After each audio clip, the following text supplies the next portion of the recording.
fans of Top Gear will be disappointed to learn that it seems like the car show could be finished for good.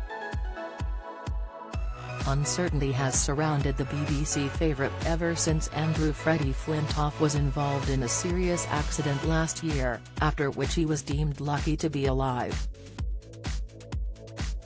The 45-year-old was filming for the popular programme when his car flipped over after a collision. The former cricketer was rushed to hospital with facial injuries and broken ribs and continues to recover from the horror incident. While BBC hasn't given many updates about the future of the series, new pictures which show the Top Gear site being seemingly demolished seem to suggest it's bad news for the classic show. Photos show bulldozers digging up the test track, which was the site of Freddie's accident. In the pictures, which have been obtained by The Sun, it's clear Dunsfold Aerodrome is being redeveloped. Freddie's accident saw the series halted, and it was confirmed he wouldn't be returning. Ever since though, fans have expressed concerns it could be the end of the road for the series itself. Don't miss. Philip Schofield desperately tries to make Holly laugh but fans branded fake.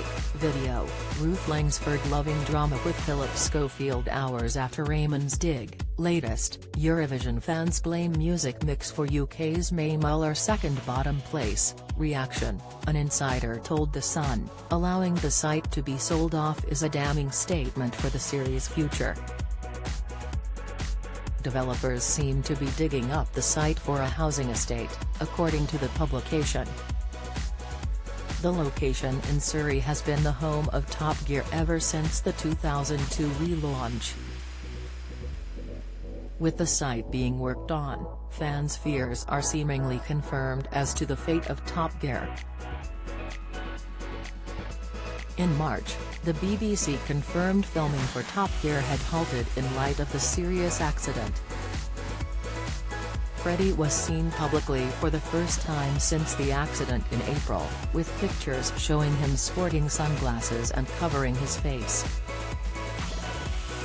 The collision was the second one Freddie had been involved in while filming Top Gear and adds to the number of serious crashes the presenters have suffered during filming. Express.co.uk has contacted BBC for a comment on the photos.